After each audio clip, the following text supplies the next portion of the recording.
우리가 좋아하는 여러분이 각자가 좋아하는 가수가 있을 겁니다. 그럼 어떤 사람은 뭐 나훈아 씨를 좋아하고요. 또 어떤 사람은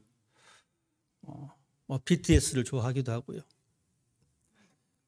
어떤 사람은 그런 사람을 또 싫어하는 사람도 있긴 하지만 또 좋아하는 사람도 있고 각자 여러분이 좋아하는 가수가 있습니다.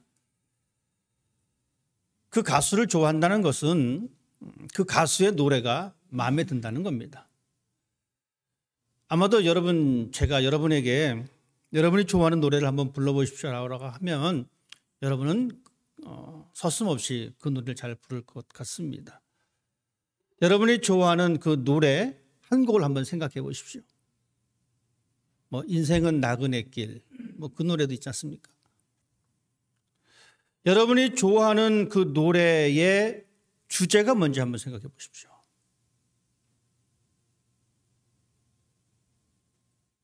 생각나셨습니까? 노래마다 주제가 있습니다. 가만 보니까 이 노래에는 참 여러 가지 다양한 주제가 있는데 제가 생각할 때 가장 많은 주제는 사랑인 것 같습니다. 대부분의 많은 노래가 사랑에 관한 이야기를 합니다. 또 어떤 노래는 참 슬프게도 이별에 관한 노래가 참 또 있습니다. 또 인생의 허무함에 대한 노래도 있고요. 여러 가지 노래의 주제들이 있습니다. 기분이 울적한 사람은 종종 어떤 노래를 듣냐면 이 슬픈 노래를 듣습니다. 이별에 관한 노래를 또한 듣기도 합니다. 그러다 보니까 점점 그 기분이 다운되는 그 모습을 또한 보기도 합니다. 이제 막 사랑을 시작한 사람은 또 어떤 노래를 듣냐면 사랑에 관한 이야기를 듣습니다. 그러면서 그 본인이 꿈꾸는 그 사랑을 이야기합니다. 헤어진 사람들은 이별의 노래를 들으면서 그래, 이 가사대로 내 인생 그렇게 됐어 라고 생각하기도 합니다. 자, 그렇다면 세상의 노래도 이러한 주제가 있는데 성탄의 노래는 어떤 주제일까요? 성탄의 노래의 주제는 기쁨입니다. 여러분, 우리가 성탄 노래를 곰곰이 한번 생각해 보십시다. 거기에 슬픔이 없습니다. 거기에 아픔이 없습니다. 거기에는 이별이 없습니다. 성탄의 노래에는 기쁨이 있고요, 행복이 있고요, 소망이 있습니다. 그 노래를 듣다 보면 우리 마음속에 기쁨이 샘솟습니다. 그 노래를 부르다 보면 우리는 행복한 감정을 느낍니다. 그 노래를 듣다 보면 우리는 새로운 소망을 얻게 됩니다. 이것이 성탄의 노래가 주는 변화입니다. 성탄이 우리에게 가져다 준 변화입니다. 그러니까 우리들은, 하나님 믿는 우리들은 성탄 이전의 삶과 성탄 이후의 삶이 달라야 합니다. 여러분 어떻습니까? 성탄 이전의 삶과 성탄 이후의 삶이 여러분 바뀌셨습니까? 이런 말이 있습니다. 사람 웬만해서 바뀌지 않는다. 그것 때문에 힘들 때가 참 많이 있습니다. 남편은 아내가 바뀌지 않아서 힘들 때가 있습니다. 아내 역시 마찬가지입니다. 남편이 바뀌지 않아서 힘들 때가 있습니다. 그것이 많다 보니까 티격태격 싸웁니다. 아침에도 싸우고 저녁에도 싸우고 일주일에 두세 번씩 싸웁니다. 바뀌지 않기 때문에 그렇습니다. 바뀐다는 것은 참 좋은 의미입니다. 우리는 성탄을 통해서 성탄 이전의 삶과 성탄 이후의 삶이 바뀌는 삶이 되어야 합니다. 물론 바뀌기 쉽지 않습니다. 바뀐다는 것 어렵습니다. 여러분 보십시오. 결혼해서 지금 40년, 50년 이상 사신 분들, 배우자가 쉽게 바뀌셨습니까? 안 바뀌었죠. 충분히 저 이해합니다. 물론 저를 보고 또 그렇게 말할 수도 있겠지만 바뀐다는 거 쉽지 않습니다. 하지만 바뀌려고 노력하는 그 모습을 보면서 우리는 기다립니다. 참아냅니다. 내가 원하는 만큼 변화되지 않았지만 그래도 변하려고 하는 그 모습을 보면서 우리는 참아냅니다.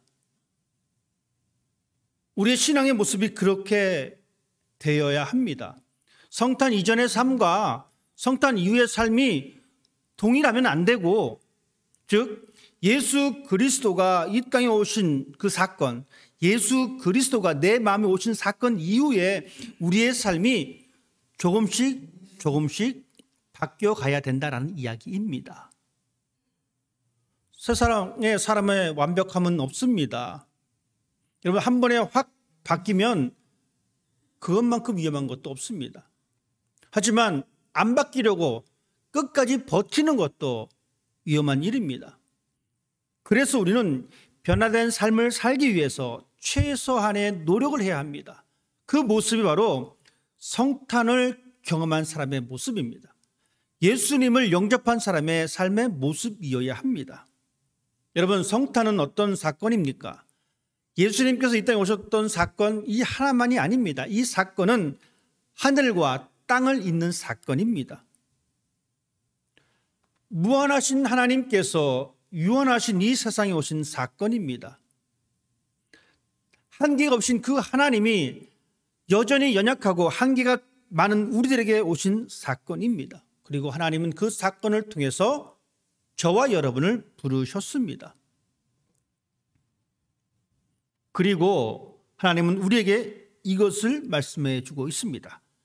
세상의 가치관을 따라 살아가는 것이 아니라 하늘이 이 땅에 내려온 사건이기 때문에 이제는 하늘의 가치관을 가지고 살아가라라고 말씀하고 있는 겁니다.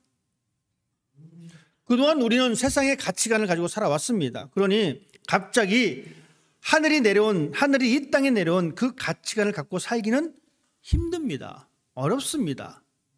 어렵다고 두 손 놓고 있을 것이 아니라 어렵지만 조금씩 바뀌어가는 그 모습이 바로 우리의 모습이 되어야 한다는 겁니다. 그리고 우리는 그 사건을 경험하고 그 사건을 기억하면서 우리의 삶을 살아가는 사람이 되어야 합니다. 여러분, 야곱을 우리가 알고 있습니다. 야곱이 아버지를 속이고 형을 속이고 결국은 도망자의 신세가 되었습니다. 도망가는 그 길이 얼마나 무섭고 두려웠겠습니까? 여러분, 그 와중에 하나님께서 이 야곱을 만나 주십니다. 그 사건이 바로 베델의 사건입니다. 여러분, 그곳에서 사닥다리가 있고 하늘과 땅이 연결되어지고 그 사이를 천사들이 오르락 내려가는 그 사건을 보게 됩니다. 즉 하늘과 땅을 잇는 그 사건을 경험하게 됩니다. 여러분, 이 사건을 경험한 이후에 야곱의 삶이 변했습니다. 그는 두려웠지만 그 두려움을 극복해 납니다. 그는 무서웠지만 그 무서움으로 안고 살아가는 것이 아니라 그 무서움을 들고서 자신이 가야 할 그 길을 걸어갑니다. 그는 그 감격과 그 경험을 가지고 살아냈습니다. 그리고 마침내 그 기억을 가지고 있었기 때문에 다시 자신이 있어야 할 그곳으로 돌아가게 되었습니다. 여러분, 이 모습이 바로 성탄을 경험한 사람의 모습이어야 합니다. 우리가 행해야 할 모습입니다. 2000년 전에 예수님께서 오셨습니다. 끝. 이것이 아닙니다. 2000년 전에 오셨던 그 예수님은 지금 우리에게도 오십니다. 하나님의 영으로, 성령으로 우리에게 임하고 계십니다. 즉 우리의 삶은 매일매일이 바로 성탄의 삶입니다. 하늘과 땅이 연결되어진 그 사건, 하나님의 영과 나의 마음이 연결되어진 그 사건이 바로 성탄입니다. 시기적으로 좀 맞지 않는 말 같지만 이런 말이 있습니다. 더도 말고 덜도 말고 한가위만 같아라. 추석만 되면 우리는 이 말을 많이 씁니다. 더도 말고 덜도 말고 이 한가위만 같았으면 좋겠다. 무슨 말입니까? 바로 이날 풍성하게 지내는 날처럼 매일매일 우리의 삶이 풍성하고 재미있으면 좋겠다는 의미입니다. 여러분, 이 말을 그대로 성탄에 한번 대입해 보십시다. 더도 말고 덜도 말고 성탄만 같아라. 즉 하늘과 땅이 연결되어진 그 사건과 같은 그 삶의 형태가 우리 삶에 매일매일 있었으면 좋겠다라는 이야기입니다. 예수님을 내 마음에 모시고 살아가는 삶의 모습, 그 기쁨, 그 평화, 그 소망이 우리 가운데 있는 것, 바로 이것이 성탄의 기쁨을 갖고 살아가는 사람의 모습입니다. 여러분, 그러면 그 모습이 어떤 모습일까? 하늘과 땅이 연결되어진 그 삶을 살아내는 삶의 모습이 어떤 모습일까? 오늘 본문은 우리에게 그것을 분명히 말씀해 주고 있습니다. 12절 말씀은 이렇게 기록해 주고 있습니다. 그러므로 너희는 하나님이 택하사 거룩하고 사랑받는 자처럼 긍휼과 자비와 겸손과 온유와 오래 참음을 옷 입고.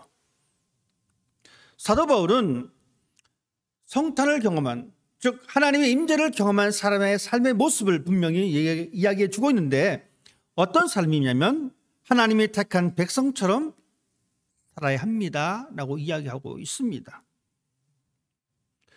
성탄 이후의 삶의 모습이 그렇습니다. 예수님을 경험한, 예수님을 영접한 이후의 삶의 모습이 그렇습니다. 하나님의 택한 백성처럼 살아야 합니다. 여러분의 삶이 그래야 합니다. 저의 삶이 그리해야 합니다. 하나님이 택한 백성처럼 살아가는 것.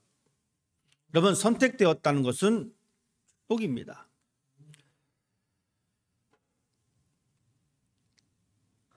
남녀가 있습니다. 우리 교회에 우리 청년들도 있는데,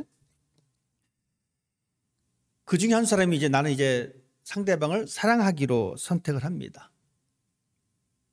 내가 누군가를 사랑하기로 선택했다라고 시작되어지면 여러분 어떻습니까? 내가 저 사람을 사랑하기로 선택했으면 이제부터는 그 사람의 흠이 보이지 않습니다. 우리는 옆에서 봤을 때 참 부족한 것도 많고 흠이 많은 것 같이 느껴지는데, 사랑을 하기로 결정한 사람은 그 상대방에 대하여 그 흠을 보지 못하게 됩니다. 그리고 그것조차도 이뻐 보입니다. 여러분, 이것이 바로 사랑하기로 선택한 이후의 현상입니다. 부모님이 자녀를 사랑합니다. 그러면 이 자녀를 보면서 흠이 별로 보이지 않습니다. 하는 행동이 다 귀엽습니다. 제가 봤을 때 별로 귀여운 것 같지 않은데 귀엽습니다. 왜 그렇습니까? 내가 이미 사랑하기로 선택했기 때문에 그렇습니다. 코를 질질 흘려도 더럽지 않습니다. 그냥 손으로 닦아줍니다. 그런데 만약 한번 생각해 보십시다. 내가 사랑하기로 선택한 사람이 아닙니다. 코를 질질 흘립니다. 선뜻 나서서 손으로 닦아주고자 하는 사람은 그렇게 흔하지 않습니다. 사랑하기로 선택했기 때문에 흠이 보이지 않습니다. 사랑하기로 선택했기 때문에 모든 행동들을 용납하고 이해합니다. 내가 가지고 있는 것을 주고 싶어 합니다. 그것도 아낌없이 주려고 합니다. 상대방의 말에 그렇게 상처를 받지 않습니다. 이것이 바로 사랑하기로 선택했기 때문에 내려지는 결론입니다. 그러니 그렇게 되어지면 두 사람의 관계는 더욱더 돈독해집니다. 더욱더 연결되어집니다. 사랑하기로 선택했기 때문에 그렇습니다. 선택받은 사람은 어떻습니까? 자신이 사랑받기로 선택된 사람이라고 하는 생각이 있기 때문에 그 사람의 행동이 바뀝니다. 오늘 우리는 하나님께서 우리를 선택한 백성처럼, 즉 우리는 선택받은 백성이다라는 생각을 가지고 있어야 합니다. 내가 선택받았기 때문에 내 행동에 변화가 있습니다. 하나님께서는 바울을 선택하셨습니다. 바울은 하나님께 선택받았습니다. 그의 삶이 어떻게 변했습니까? 그동안 자신이 가지고 있었던 모든 가치를 내려놓습니다. 그리고 하나님의 복음을 위해서 복음을 증거하는 사람으로 나서게 됩니다. 힘든 일이 있어도 내가 하나님께 선택받았기 때문에 그것을 힘든 일로 생각하지 않습니다. 하나님을 향한 그 사랑을, 그 마음을 더욱더 견고하게 가지고 있습니다. 예수님께서 제자들을 선택하셨습니다. 선택받은 제자들의 모습이 어땠습니까? 어려운 일이 있어도, 힘든 일이 있어도 하나님의 복음을 증거하는 그 일에 앞장섰던 사람입니다. 하나님이 나를 선택하셨습니다. 하나님이 나를 선택했다라고 하는 이 놀라운 사실, 하나님은 우리를 선택하시고 하나님은 나를 선택하시고 나에게 하나님의 모든 것을 허락해 주셨습니다. 하나님은 아낌없이 주셨습니다. 우리는 이것을 믿고 신뢰하는 겁니다. 여러분, 이것이 바로 축복입니다. 하나님이 나를 선택했다고 하는 사실을 믿고 그곳에 응답하는 것이 바로 축복입니다. 그리고 우리는 선택받은 백성으로 살아가야 합니다. 세상의 가치관만 보고 따라갔었는데 이제는 고민이 되기 시작합니다. 그전에는 고민하지 않았습니다. 그냥 세상의 가치관이 제일이라고 생각했습니다. 그리고 그냥 따라갔습니다. 그런데 이제는 하나님의 선택받은 백성처럼 살아야 되니까, 하나님께 선택받았으니까 이제는 세상의 가치관과 하늘나라의 가치관이 충돌하게 됩니다. 여러분, 충분히 고민하셔야 합니다. 충분히 망설이셔야 합니다. 그리고 선택하십시오. 고민하는 시간이 짧아지면 짧아질수록 우리는 더욱더 하나님께 선택받은 사람으로 살아갈 수가 있습니다. 오늘 사도 바울은 골로새 교인들에게 권면하고 있습니다. 예수를 알기 전의 모습, 그 모습이 어떤 모습인지 오늘 우리가 읽지 않았지만 5절과 8절, 9절 말씀을 통해서 우리는 어떤 단어들을 볼 수 있냐면 음란과 부정과 사욕과 악한 정욕과 탐심과 분함과 노여움과 악의와 비방과 부끄러운 말과 거짓말이라고 하는 단어를 듣게 됩니다. 즉 예수를 알기 전의 모습은 그랬습니다. 자기중심적인 삶을 살아왔던 모습입니다. 여러분, 그렇잖아요. 2000년 전에 골로새 교회 교인들의 모습을 보기 전에 우리의 모습을 보십시다. 우리가 이런 모습을 많이 가지고 있었습니다. 아니, 어쩌면 지금도 여전히 이 모습을 가지고 있는지도 모릅니다. 우리의 모습이 그렇습니다. 여전히 나는 내 중심적인 삶을 살아갑니다. 여전히 내 모습은 탐욕적인 모습으로 살아가고 있습니다. 하나님과 관계없는 삶을 살아가고 있습니다. 여러분, 이것이 바로 나의 모습입니다. 내 마음속에 예수 그리스도를 경험하지 못했던 그 모습입니다. 물론 예수를 영접한 이후에 우리는 여전히 자기중심적인 삶을 살아가는 사람도 있습니다. 탐욕적인 모습을 버리지 못하고 살아가는 사람도 있습니다. 하나님과 관계없는 삶을 살아가는 모습도 있습니다. 그렇지만 우리는 이 모습 속에서 고민하고 갈등하고 있다는 겁니다. 내 중심에서 나를 내려놓을까? 아니면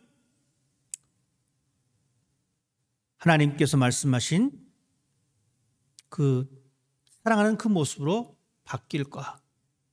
여전히 우리는 고민하고 있습니다. 그러면서 조금씩 내 중심의 삶을 내려놓게 됩니다. 고민하면서 갈등하면서 조금씩 탐욕적인 삶의 모습을 내려놓습니다. 고민하면서 갈등하면서 기도하면서 하나님과 관계없는 삶을 떠나서 하나님과 관계 있는 삶으로 바뀌어가고 있습니다. 기억하십시다. 성탄을 경험한 사람들의 삶의 모습은 하나님이 택한 백성처럼 살아가야 합니다. 선택받은 사람은 새로운 방식으로 살아가야 합니다. 우리에게 맞는 옷이 있습니다. 바울은 그 옷을 우리에게 설명해 주고 있습니다. 12절 말씀입니다. 긍휼과 자비와 겸손과 온유와 오래 참음을 통해서 옷을 입으라라고 말씀해 주고 있습니다. 왜 그렇습니까? 성탄 이후의 삶을 살아가는 사람이 입어야 할 옷이기 때문에 그렇습니다. 여러분, 우리가 입어야 할 옷이 그 모습입니다. 이제 더 이상 자기중심적인 삶을 살아가는 것이 아니라, 탐욕의 삶을 살아가는 것이 아니라, 하나님과 관계없는 삶을 살아가는 것이 아니라, 이제는 상대를 존중하는 사람이 되어야 합니다. 사람 쉽게 바뀌지 않습니다. 맞는 말입니다. 그렇죠? 하지만 이제는 조금씩 바뀌어가야 합니다. 사람을 보면서, 상대방을 보면서 존중하는 그 모습으로 바뀌어야 합니다. 왜냐하면 내 마음에 하늘이 임했기 때문에 그렇습니다. 내 마음이 성탄으로 인해서 바뀌었기 때문에 그렇습니다. 상대방을 존중해 줄 아는 사람, 잘난 체 하는 것을 이제 조금 멈출 수 있는 그러한 사람, 기다리고 덮어주고 하는 넓은 마음을 가지고 살아가는 사람, 여러분, 이것이 바로 하나님이 택한 백성으로 살아가는 삶의 모습입니다. 사도 바울은 골로새서를 통해서 지금 이 그리스 교회를 향해서 그렇게 말씀해 주고 있습니다. 갈등하고 수군거리는 말을 던져버리고 용납하고 용서해 줘야 한다. 예수님께서 그렇게 하셨듯이. 성탄은 교리가 아닙니다. 성탄은 여러분 지식으로 머릿속에 재워놓는 것이 아닙니다. 성탄은 바로 우리의 삶입니다. 우리의 현실입니다. 선택받은 사람으로서 옛사람은 죽고 새 사람으로 살아가는 겁니다. 성탄은 우리에게 열매를 맺으면서 살아가라고 우리에게 허락하신 놀라운 사건입니다. 그 그리스도의 평화가 우리의 삶을 지배해야 합니다. 하나님의 말씀이 우리의 삶에 가득할 때에 우리는 평안이 지배하는 삶을 살아갈 수가 있습니다. 15절 말씀은 분명히 우리에게 그렇게 말씀해 주고 있습니다. 그리스도의 평강이 너희 마음을 주장하게 하라. 하나님의 평강이 너희 마음을 지배하게 하라라고 말씀해 주고 있습니다. 하나님의 평강이 지배하는 삶은 어떤 삶이냐면 말씀이 마음속에 가득한 삶의 모습입니다. 하나님의 말씀은 살리는 영입니다. 그 말씀은 확장됩니다. 그 말씀은 이 공동체 안에서 확장됩니다. 그리고 이 말씀을 통해서 우리는 다른 사람들에게 선한 영향력을 끼칠 수 있는 사람이 되어야 합니다. 평안이 지배하는 삶의 모습은 말씀이 가득한 삶의 모습이고 그 삶이 바로 감사하고 찬양하는 삶의 모습입니다. 하나님의 평강이 우리 마음을 지배할 수 있는 것은 바로 우리가 우리의 주어진 환경 속에서 언제나 감사하면서 살아가는 모습이어야 합니다. 나를 택하신 것에 대한 하나님의 앞에 감사입니다. 우리의 외부적인 환경은 썩 좋지 않을 때가 참 많이 있습니다. 우리는 이런 외부적인 환경에 흔들릴 텐데 여러분, 최소한으로 흔들려야 합니다. 안 흔들릴 수 없어요. 우리는 나약한 사람이기 때문에 흔들릴 수밖에 없습니다. 불완전한 인생이기 때문에 흔들릴 수밖에 없습니다. 하지만 하나님의 평강이 내 마음을 지배하게 만들면 우리는 조금 흔들린다라는 겁니다. 그 모습이 바로 이 땅의 그리스도인으로서 하나님 앞에 선택받은 사람으로서 살아가는 아름다운 모습입니다. 그리스도가 우리에게 평화를 주셨습니다. 그렇기 때문에 우리들은 내 마음을 그 평화가 지배하도록 내어드려야 합니다. 여러분, 내어드릴 수 있는 가장 좋은 방법은 하나님과의 갈등이 없어야 합니다. 하나님과의 갈등이 없다는 이야기는 하나님의 뜻과 내 뜻이 비슷하게 가야 된다는 겁니다. 그때 갈등이 없습니다. 부부간에 여러분 관계를 가만히 생각해 보십시오. 내 뜻과 배우자의 뜻이 완전히 달라버리면 갈등이 생길 수밖에 없습니다. 근데 비슷하게 맞춰가면 맞춰갈수록 갈등은 없고 집안이 평화로워집니다. 그대로입니다. 하나님의 뜻과 내 생각이 같아야 합니다. 하나님의 생각을 내 생각에 맞춰주십시오 라고 하시겠습니까? 아니면 하나님, 제가 하나님 뜻에 맞추겠습니다 라고 하시겠습니까? 여러분 선택하십시오.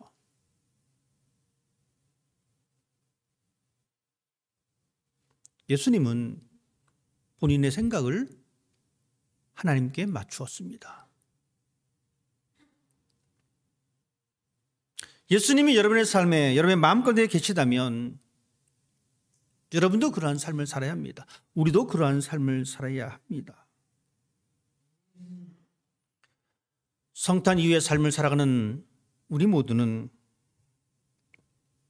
하나님께서 말씀하신 대로 수군거리고 욕심을 부리고 자기중심적인 삶을 살아가는 것이 아니라 다른 사람을 포용하고 용서하고 사랑하는 방식으로 살아가야 합니다. 예수님께서는 우리를 향해서 그것을 보여주셨고 내어주셨습니다. 그런 성탄의 은혜가 우리에게 있습니다. 그 은혜가 우리의 삶의 원동력이 되어야 합니다. 성탄, 이제 또 1년 후면 또 성탄에 관한 이야기를 또 집중적으로 하겠죠. 하지만 기억하십시다. 성탄의 신비는 하늘과 땅이 연결되어지는 신비이고 그 연결은 한 번 이루어지는 것이 아니라 매일매일 우리의 삶 속에서 이루어진다는 이야기입니다. 그 놀라운 신비를 여러분 경험하시고 그 놀라운 신비를 증명해낼 수 있는 그런 성숙한 그리스도인이 되기를 주님의 이름으로 부탁을 드립니다. 기도하겠습니다.